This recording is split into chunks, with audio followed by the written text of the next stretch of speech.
feel like I'm flying by the seat of my pants at the moment. I'm absolutely slogging my guts out, and sometimes I don't even know if I'm making any progress or not, which is frustrating because I'm putting my heart and soul into what I'm doing. I don't know, maybe I've bitten off more than I can chew. Hey guys, Rob here. Today's video was gonna be all about phrasal verbs that you can use when you go on holiday. But you know, I got out of bed this morning and I wasn't really in holiday mode because today, I had some classes and I'm making my YouTube video. As some of you know, I'm quite new here on YouTube. I've done about maybe 6 videos and there's a whole lot of stuff to learn. You know that horrible feeling you get when you've just started out in a new job, or you're starting a new university, and after about a week or so you feel a bit sort of lost and confused? Yeah, that sensation. I thought, why don't I make another video where I talk about that? Down in the comments after you've watched the video, I want to see you making some of your own practice sentences. To be flying by the seat of your pants is basically to improvise in a new situation, such as a job or university, where you don't really know what you're doing because you've got no previous experience, and maybe there isn't somebody available to tell you how to do it correctly all the time. You kind of have to improvise and make something up.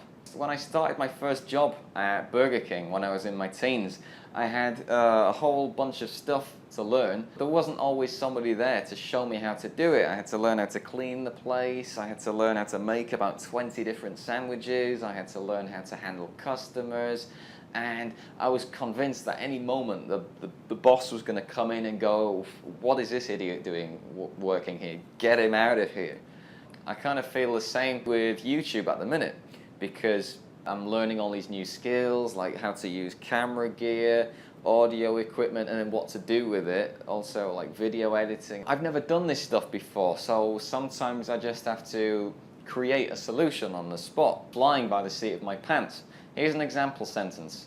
I'm flying by the seat of my pants. There's so much to learn and I don't really know what I'm doing. To slog your guts out is to work really, really hard on something, perhaps without making much progress. Maybe it's an unpleasant job and you're not really getting any benefit from it. Have you ever had one of those jobs that's like really, really hard work and you're not getting much pay for it and you really just don't want to be there? Yeah, one of those jobs. A long time ago, I worked in a retirement home for the elderly, and I was working 12 to 14-hour days. I was running up and down this hallway all day long, preparing and serving food, and the manager was a bit horrible, and when I got home I was absolutely exhausted. I really slogged my guts out in that job. Sometimes I'm slogging my guts out with my YouTube channel as well, because I sit down to edit videos and I find a problem and I can't find a solution and it drives me crazy. An example sentence: I slog my guts out all day long and my manager doesn't even say thank you. To put your heart and soul into something is to completely invest yourself emotionally in what you're doing and to spend all of your time and energy on trying to get it right.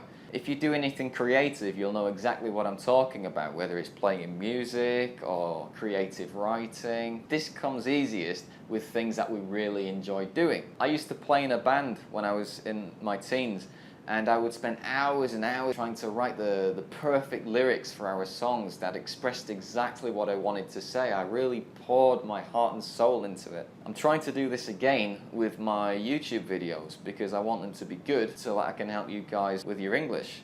How about an example sentence? I love my favorite singer. They really put their heart and soul into the music. To bite off more than you can chew is to try to do something that is maybe a bit bigger than you can really handle or manage by yourself. Maybe because of the size of the task, it's just too big for one person, or maybe you just don't have the skills or the abilities to do that thing at the moment. This often happens when we've not got a lot of experience in doing something, but we've got a lot of enthusiasm. We're really excited and we can't wait to begin. So we say something stupid like, "Yeah, I'll do it," when the job is maybe bigger than we know what to do with. After we've been doing it for a little while, we come to realize, oh, you know what? you know, maybe this is just too much work for me to do by myself. I bit off more than I could chew a couple of weeks ago because I went down to London and I thought, hey, I know, I'll record a video of myself showing you guys around London. And I thought, I can get around 15 sites in a day. And I think maybe 5 or 6 sites would have been enough. So I quickly realized I'm going to have to run around London to see all of these things. I sometimes wonder if I've bitten off more than I can chew with this YouTube channel, because there's so much stuff to learn and there are only so many hours in the day. An example sentence would be, oh, I think I've bitten off more than I can chew with this project, but it's kind of too late to say no. Let's end this video on a positive note. Even though it can be stressful starting a new job, it's also exciting to learn a whole bunch of new skills, especially when you get to play with all kinds of new toys. Now I want to hear from you guys if you've ever experienced any of these things for yourself. Let me know in the comments. Have you ever bitten off more than you can chew? Have you ever had to slog your guts out? Let me know in the comments below. If you're new here today, don't forget to subscribe before you leave. I want you to have as much fun as possible becoming fluent and confident in English. And we've got new material coming every week, so I would love to see you back here again.